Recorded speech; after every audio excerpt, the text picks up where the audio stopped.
तो फिल्म की शुरुआत आइसलैंड पर बनी एक फैसिलिटी से होती है जहां एक साइंटिस्ट किसी वायरस पर रिसर्च करता दिखाया जाता है।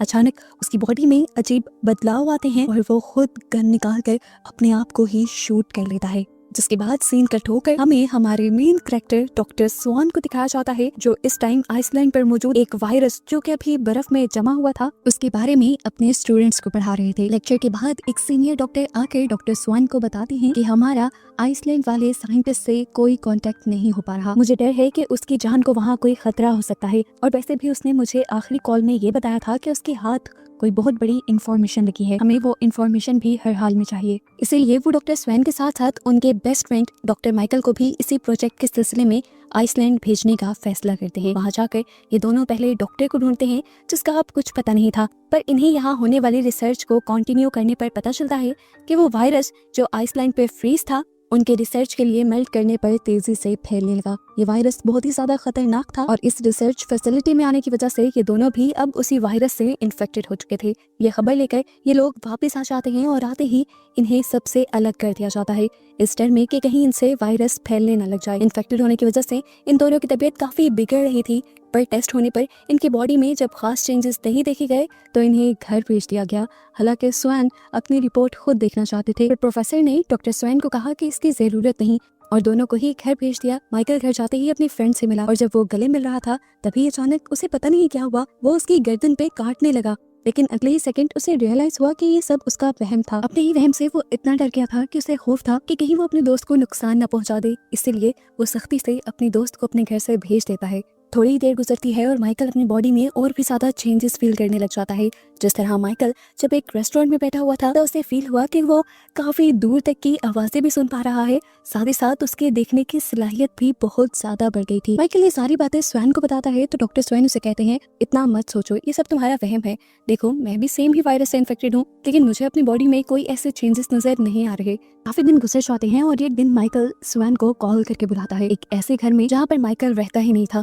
स्वान जल्दी से वहाँ पहुंचा तो उसने देखा कि वहाँ एक लड़की का मर्डर हुआ था, वो भी इतने बुरे तरीके से कि जैसे किसी ने उसके ऊपर हमला किया हो, किसी जानवर ने उसके ऊपर हमला किया हो। माइकल भी उसके सामने बैठा बहुत परेशान था। उसने डॉक्टर स्वैन को बताया कि मैं इस लड़की की मदद करने के लिए इसे बाहर से घर लेकर आया था, वहाँ पर लड़के से तंग कर रहे थे, लेकिन उसके बाद क्या हुआ मुझे कुछ याद नहीं, मैंने इसे नहीं मारा। ये देखते हुए डॉक्टर स्वैन पुलिस को कॉल करने लगते हैं तो माइकल उसे रोक देता है और कहता है कि इस तरह सारा इल्जाम मुझ पर आ जाएगा, तुम पुलिस को कॉल ना करो। माइकल की बात मानते हुए स्वैन घर तो चला जाता है, लेकिन उसके दिमाग में अभी तक वही मर्डर चल रहा था, इसलिए सुबह होने पर उसने पुलिस स्टेशन जाकर उस मर्डर की रिपोर्ट कर दी और ऐसे सबसे पहले पुलिस वालों ने उसे ही पकड़ लिया एक जुर्म को छुपाने के जुर्म में, और माइकल को पकड़ने के लिए भी उन्होंने टीम भेज दी। यहाँ पर हम माइकल को देखते हैं जो सुनसान वीरान रास्ते पर एक लड़की का पीछा करने लग जाता है, और जब वो लड़की एक टनल तक पहुंचती है तो वहां जाते ही वो उस लड़की के ऊपर हमला कर देता है, और इतनी ही देर में पुलिस वाले भी यहाँ पर माइकल को पकड़ने के लिए आ जाते हैं। इस लड़की को बचाने के लिए वो माइकल के ऊपर गोलियां चलाते हैं, लेकिन गोलियों का भी अब माइकल पर असर नहीं हो रहा था। उसने तो उल्टा पुलिस वालों के ऊपर ही हमला कर दिया और उसे बहुत मुश्किल से ये लोग पकड़कर पुलिस स्टेशन तक लाए। यहाँ लाने के बाद डॉक्टर स्वैन को माइकल की सारी हालत के बारे में बताया गया कि किस तरह पहले माइकल ने एक लड़की के ऊपर हमला किया था और फिर जब पुलिस ने उसके ऊपर गोलियां चलाई तो उस पर गोलियों का भी असर नहीं हुआ और उसने पुलिस वालों पर भी हमला किया। स्वैन को अब समझ आ गया था कि ये सब क्यों हो रहा है। वो पुलिस ऑफिसर से कहता है कि ये सब माइकल नहीं कर रहा, उसके अंदर मौजूद वायरस ये सब उससे करवा रहा है। थोड़ी देर में डॉक्टर स्वैन को खबर मिलती है कि सिर्फ माइकल ही नहीं बल्कि बहुत से और लोग भी ऐसे हैं जो इंसानों के ऊपर हमला कर रहे हैं, जैसा कि एक डेंटिस्ट। अभी ये लोग कम थे। जब इन लोगों के बारे में डॉक्टर स्वैन माइकल से पूछते हैं तो माइकल बताता है कि डेंटिस्ट के पास मैं इलाज करवाने गया था और बाकी लोगों का मुझे नहीं पता। यहाँ स्वैन ये अंदाजा लगा लेता है कि अगर माइकल डेंटिस्ट के पास गया होगा तो जरूर डेंटिस्ट भी उसी वायरस से इन्फेक्टेड हो गया होगा और उसने आगे लोगों को भी इन्फेक्टेड कर दिया होगा, यानी ये वायरस एक इंसान से दूसरे इंसान में बहुत तेजी से फैल रहा है।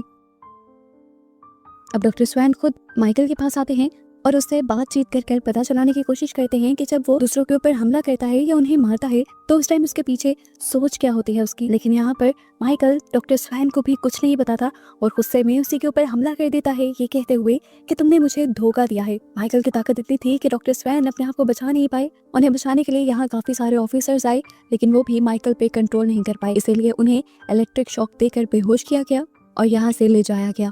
अब सीन कट होकर हमें एक व्लॉगर को दिखाया जाता है। वो लड़की यूट्यूब पर वीडियोस बनाती है और आजकल क्योंकि माइकल का केस बहुत ज़्यादा न्यूज़ में वायरल हो रहा था तो वो खुद भी इसी केस की इन्वेस्टिगेशन कर रही थी। उसे अपने व्लॉग के लिए कुछ ऐसी इन्फॉर्मेशन भी चाहिए थी जो बाकी सभी न्यूज़ चैनल्स के पास ना हो, जिसके लिए वो एक पुलिस ऑफिसर को पैसे देकर उससे न्यूज़ ले रही थी माइकल की। अब वो उसी पुलिस ऑफिसर की हेल्प लेते हुए माइकल के रूम तक भी पहुंच जाती है, जहाँ पर इस टाइम माइकल को बेहोश करके रखा गया था। ये लड़की यहाँ माइकल से बात करती है और उससे उन इंसानों के बारे में पूछने लगती है जिनका उसने मर्डर किया। वो पूछती है कि क्या जिन लोगों को आपने मारा उनसे आपकी कोई दुश्मनी थी। ये सारी बातें सुनकर माइकल गुस्से से पागल हो जाता है और उसके दांत बड़े बड़े किसी मॉन्स्टर के दांतों में बदलने लग जाते हैं। अब तो वो ना बिहेव इंसानों जैसा कर रहा था और ना ही दिखने में इंसानों जैसा लग रहा था। वो लड़की डर कर चिल्ला देती है और यहाँ पर बहुत सारे ऑफिसर्स आ जाते हैं माइकल को कंट्रोल करने के लिए, लेकिन माइकल अपने एक ही हाथ से सबको दूर गिराता जा रहा था। डॉक्टर स्वैन भी जल्दी से माइकल को देखने के लिए आए और जो उन्होंने देखा अपनी आंखों पर उन्हें यकीन नहीं हुआ। उनके बड़े बड़े वैम्पायर वाले दांत थे जिससे वो एक पुलिस ऑफिसर को भी गर्दन पर काट लेता है और उसका खून चूसने लग जाता है। अब ये लोग माइकल को शूट करना शुरू कर देते हैं तो माइकल एक गार्ड को अपनी गोद में उठा लेता है और उसी के ऊपर सारी गोलियां लेते हुए यहाँ से आजाद होकर भागने की कोशिश करता है। माइकल की ऐसी हालत देखते हुए स्वैन को अपनी फैमिली की फिक्र होने लग जाती है, क्योंकि माइकल स्वैन का गुस्सा उतारने के लिए उनके साथ कुछ भी कर सकता था। इसलिए ऑफिसर से 2 घंटे का प्रोल लेकर, यानी जेल से 2 घंटे की छुट्टी लेकर एक तरह की वो अपने घर वालों के पास जाता है। रास्ते में उसने घर काफी कॉल्स की लेकिन किसी ने उसकी कॉल नहीं उठाई, तो उसने फौरन पुलिस को कॉल करके अपने घर ऑफिसर्स भेजने को कहा। इतने में वो खुद भी घर पहुंच गया, जहाँ जाकर उसे उसका बेटा तो मिल गया, लेकिन उसे अपनी वाइफ कहीं नजर नहीं आ रही थी। एकदम से उसे किसी अजीब सी चीज की चिल्लाने की आवाज आई। ऊपर जाकर उसने देखा तो उसकी वाइफ भी एक वैम्पायर बन चुकी थी, क्योंकि वो भी माइकल से मिली थी। वैम्पायर बनी स्वैन की वाइफ अपने ही बेटे के ऊपर जब हमला करने वाली थी तो स्वैन दरमियान में आकर उसी को ही मार देता है और अपने बेटे को बचा लेता है। इतनी देर में पुलिस भी यहाँ आ जाती है और उसी के वाइफ के खून के जुर्म में वो स्वैन को पकड़ लेते हैं। अब स्वैन जेल में था, लेकिन तभी वहाँ पर नेशनल सिक्योरिटी के लोग आते हैं और स्वैन को वहाँ से निकाल कर ले जाते हैं, क्योंकि स्वैन एक साइंटिस्ट था और उसे ही उस वायरस के बारे में पता था जो वायरस अभी तेजी से माइकल और माइकल जैसे लोगों में फैल रहा था और लोगों को वैम्पायर बना रहा था। यहाँ पर जब ब्लॉगर को स्वैन के वाइफ की मर्डर की खबर मिलती है तो वो स्वैन के घर पर जाकर एक डॉक्यूमेंट्री बनाती है, जिससे इस केस का एक दूसरा रुख खुलने लग जाता है कि माइकल जो सभी लोगों को मार रहा था वो एक साइंटिस्ट था और डॉक्टर स्वैन उन्हीं के दोस्त थे। नेशनल सिक्योरिटी वाले डॉक्टर स्वैन से उस वायरस के बारे में पूछना चाहते थे और उसे रोकने की कोशिश में वो डॉक्टर स्वैन की मदद चाहते थे। डॉक्टर स्वैन उनकी मदद करने को तो मान चाहते हैं, लेकिन वो कहते हैं कि उससे पहले मुझे मेरा बेटा मेरे पास चाहिए। अगर नेशनल सिक्योरिटी वाले इतने बड़े बड़े डिसीजन लेने लगे थे तो साफ मतलब था कि वायरस बहुत ज्यादा फैल चुका है। दूसरी तरफ हम दोबारा माइकल को देखते हैं जो रात में अपने शिकार के लिए निकला था, क्योंकि वो वैम्पायर बन चुका था तो अब उसकी भूख वो नहीं मिटा सकता था। उसे एक लड़की भी मिल जाती है, वो उस पर हमला करने ही वाला होता है कि उसे पता चल जाता है कि ये लड़की अंधी है, जिसकी वजह से वो इस लड़की के ऊपर हमला नहीं करता, उल्टा इस लड़की की ही मदद कर देता है। इससे साफ जाहिर था कि वैम्पायर बनने के बावजूद भी माइकल एक अच्छा इंसान भी था। दूसरी तरफ नेशनल एजेंसी वाले हर तरह से इस खबर को रोकना चाह रहे थे कि वायरस के फैलने की वजह से लोग वैम्पायर बन रहे हैं, इसीलिए वो हर कत्ल का इल्जाम माइकल के ऊपर डालने लग जाते हैं और लोगों को झूठ में रखना शुरू कर देते हैं।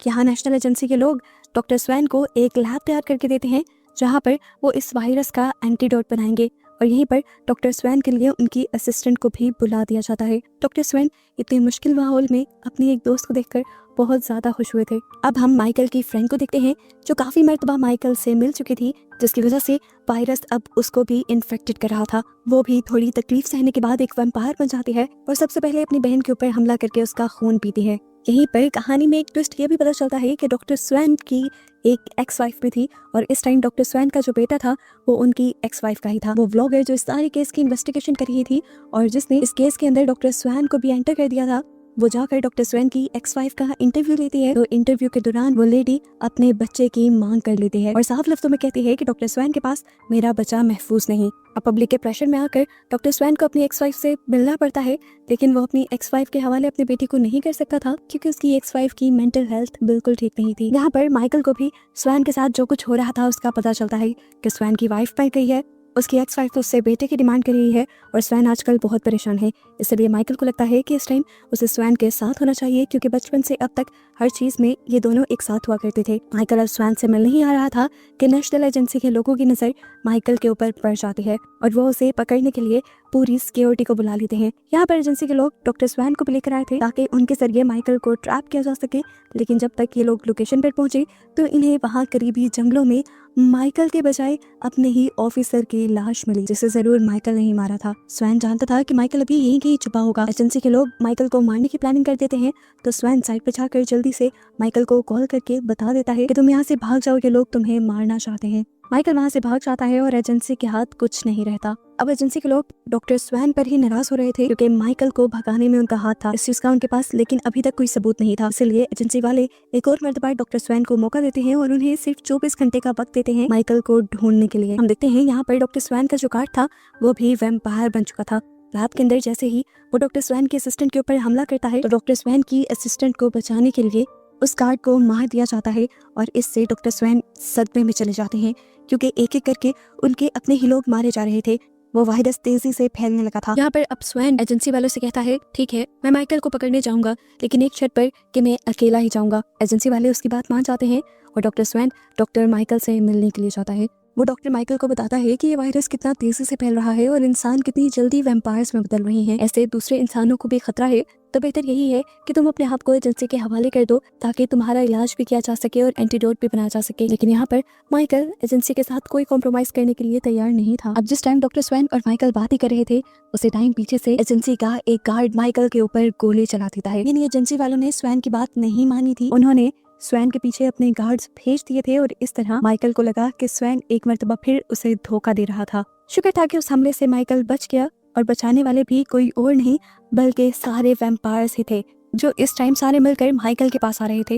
माइकल के पास आकर ये सभी वैम्पायर्स कहते हैं तुम हमारे लीडर हो क्योंकि तुम हम में सबसे पहले वैम्पायर बने हो। अगर हम लोग ऐसे अकेले अकेले रहे तो इंसान बड़ी आसानी से हमें मार देंगे, हमें अपने सर्वाइवल के लिए इंसानों से लड़ना होगा। माइकल को इन लोगों की बातें समझ आ जाती हैं और वो सभी वैम्पायर्स का लीडर बन जाता है, वो भी स्वैन के सामने। स्वैन बहुत ज्यादा गुस्से में था। वो एजेंसी आते ही अपनी बॉस से पूछता है कि आपने हमारे पीछे गार्ड्स क्यों भेजे। उसकी बॉस साफ इनकार कर रही थी कि मैंने कोई गार्ड्स नहीं भेजे, हालांकि उनके मुंह से लग रहा था कि वो झूठ बोल रही हैं। थोड़ी देर गुजरती है, जब वही बॉस घर जाने लगते हैं तो कार ब्लास्ट में उनकी मौत हो जाती है और इस सब के पीछे भी वैम्पायर्स ही थे। बॉस के मरते ही इस एजेंसी को लीड करने के लिए एक जर्नल को भेज दिया जाता है। जो जर्नल यहाँ का कमांड हासिल करते ही सभी वैम्पायर्स बने लोगों को मारने का हुक्म दे देते हैं। साथ ही उन लोगों को भी मारने का हुक्म दे दिया जाता है जो अभी तक वैम्पायर तो नहीं बने लेकिन वैम्पायर वाले वायरस से जरूर इन्फेक्टेड हैं। स्वैन उन्हें मना करता है कि ये करना बिल्कुल ठीक नहीं। यहाँ दिखाया जाता है कि माइकल ने एक अबेंडेंट यानी खाली घर ढूंढ के अपने सभी वैम्पायर्स को वहां छुपा लिया था। दूसरी तरफ जर्नल को भी एक ऐसी जगह का पता चलता है जहाँ पर कुछ वैम्पायर्स हैं और वो दूसरे लोगों को अपना विक्टिम यानी अपना शिकार बना रहे हैं। उन इंसानों को रेस्क्यू करने के लिए फौरन एक ऑपरेशन शुरू किया जाता है, जिस ऑपरेशन में उन्होंने बहुत सारे रेंजर्स भेजे थे और स्वैन को भी साथ ही भेजा था। ये लोग स्वैन को उसकी हिफाजत के लिए एक गन भी दे देते हैं जो आज तक स्वैन को चलानी भी नहीं आती थी। यहाँ हमें पता चलता है कि असल में माइकल की फ्रेंड ही यहाँ पर वैम्पायर थी जो सबको काट काट के उनका खून पी रही थी। लेकिन यहाँ पर रेंजर्स के आते ही वो खुद भी ऐसी ही एक्टिंग करना शुरू कर देती है कि जैसे वो खुद किसी वैम्पायर की शिकार हो और उन सबको रेस्क्यू कर लिया जाता है, जिनकी हिफाजत की जिम्मेदारी डॉक्टर स्वैन को दे दी जाती है। अब बाकी रेंजर्स के यहाँ से जाते ही यहाँ स्वैन के पास जो गार्ड था, माइकल के फ्रेंड ने सबसे पहले उसके ऊपर हमला किया था। उसे मारकर वो उसका खून पीती है, जिसके बाद वो स्वैन के ऊपर भी हमला कर देती है।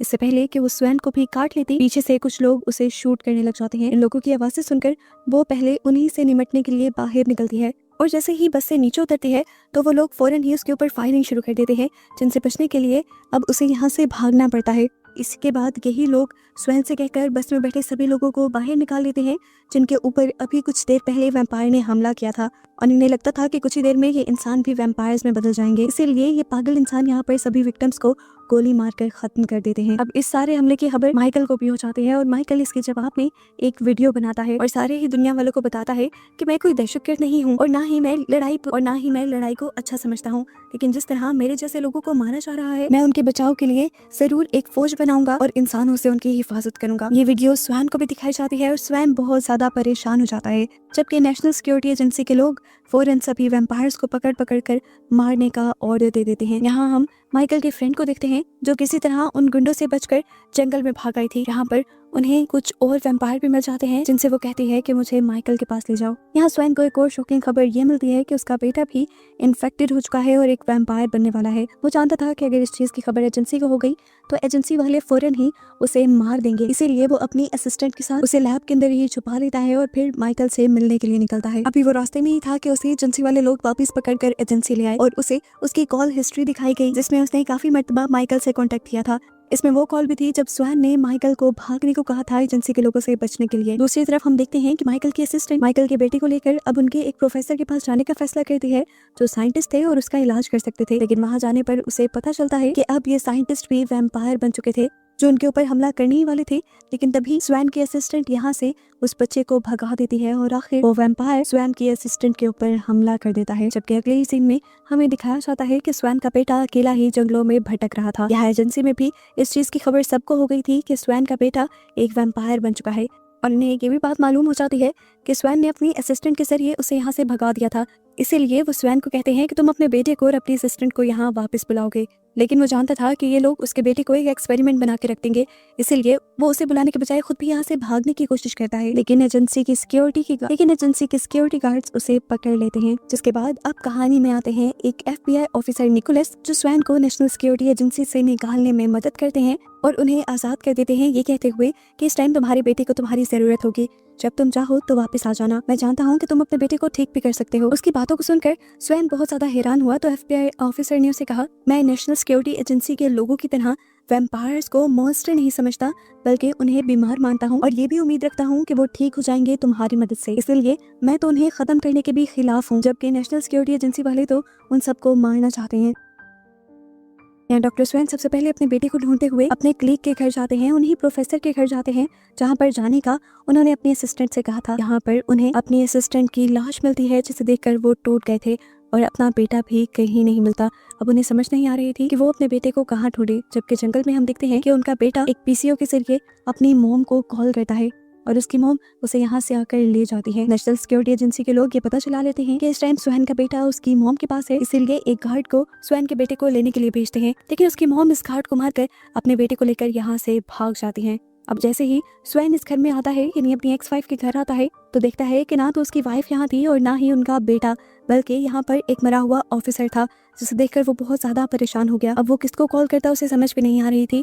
तभी उसकी वाइफ की कॉल उसे आती है तो उसकी वाइफ उसे बताती है कि मैं तो हमारे बेटे को यहाँ से भगा कर ले गई थी, लेकिन फिर भी नेशनल सिक्योरिटी एजेंसी के लोग मेरे से मेरा बच्चा छीन कर ले गए। ये सुनते ही फौरन स्वैन दोबारा नेशनल सिक्योरिटी एजेंसी के अंदर जाता है, जहां देखता है कि ये लोग अब सभी वैम्पायर्स और वैम्पायर्स के शिकार यानी विक्टिम्स को पकड़कर जेलों में कैदियों की तरह भर रहे थे। इन्हीं कैदियों में वो अपने बेटे को भी देख लेता है और टूट जाता है और हर हाल में उन्हें यहाँ से निकालने का फैसला करता है।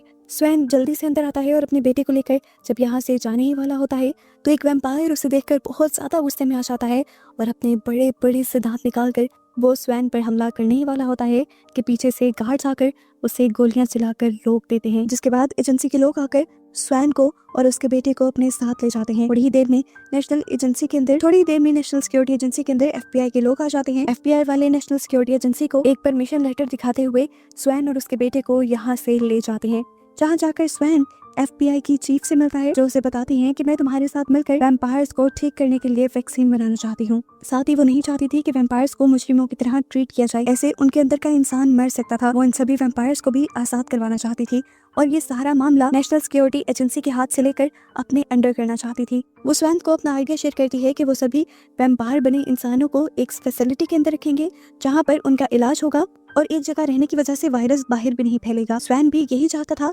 इन दोनों का ही मकसद एक था, तो स्वैन मदद करने के लिए मान गया। दूसरी तरफ अब हमें उस ब्लॉगर को दिखाया गया जो सारी डॉक्यूमेंट्री बना कर YouTube पर वीडियोस डाल रही थी। अब नेशनल सिक्योरिटी एजेंसी वाले वो न्यूज ब्रेक्स करना ही नहीं चाह रहे थे जो वो व्लॉगर कर रही थी। उसे मारने के चक्कर में वो उसके फ्रेंड को मार देते हैं और ऐसे उस व्लॉगर को गुस्सा आ जाता है और अपना बदला लेने के लिए वो भी माइकल के साथ मिल जाती है। अगले सीन में हमें दिखाया जाता है कि माइकल ऑनलाइन आकर पूरी दुनिया को बताता है कि किस तरह नेशनल सिक्योरिटी एजेंसी के लोग वैम्पायर बने इन इंसानों के साथ इंसानियत से भी गिरा हुआ सलूक कर रहे हैं, उन्हें कैदी बनाकर रखा हुआ है और उन पर जुल्म भी करते हैं। ये मामला इतना उठ जाता है कि इस पर एक प्रेस कॉन्फ्रेंस रखी जाती है, जहां FBI की चीफ और doctor swan national security agency का असली चेहरा सबके सामने रख देते हैं और ये बता देते हैं कि जो कुछ माइकल ने कहा वो सब सच था। स्वैन बताता है कि सभी वैम्पायर्स का इलाज करने के बजाय नेशनल सिक्योरिटी एजेंसी के लोग उन्हें कैदी बनाकर उनके ऊपर बदतरीन तशद्दुद कर रहे हैं। अब इस तरह ये सारा का सारा मामला FBI के हाथ में दे दिया जाता है। FBI के लोग सभी वैम्पायर्स बने इंसानों को आजाद कर देते हैं और फिर FBI की चीफ और डॉक्टर स्वैन माइकल के पास जाते हैं और उससे समझौता कर लेते हैं कि ये लोग किसी भी वैम्पायर को कोई नुकसान नहीं पहुंचाएंगे, लेकिन सिर्फ एक शर्त पर कि ये सब लोग डॉक्टर स्वैन की बनी हुई दवाइयाँ पियेंगे, अपने आप को वैम्पायर से दोबारा इंसान बनाएंगे। ये लोग तो खुद भी अपनी जिंदगियां नॉर्मल करना चाहते थे, इसलिए इन्होंने आसानी से डॉक्टर स्वैन और FBI चीफ की बात मान ली। ये समझौते की बात हर तरफ फैल जाती है और खुशी का एक माहौल सा फैल जाता है। सभी वैम्पायर्स को उनकी फैमिली से मिलने दिया जाता है और साथ साथ सभी वैम्पायर्स स्वैन की बनाई दवाई भी पीना शुरू कर देते हैं और उनकी हालत में सुधार भी आने लग जाते हैं। FBI वाले अच्छा काम कर रहे थे और नेशनल सिक्योरिटी एजेंसी का नाम काफी बदनाम हो गया था, तो यहाँ पर एक सियासत खेली जाती है।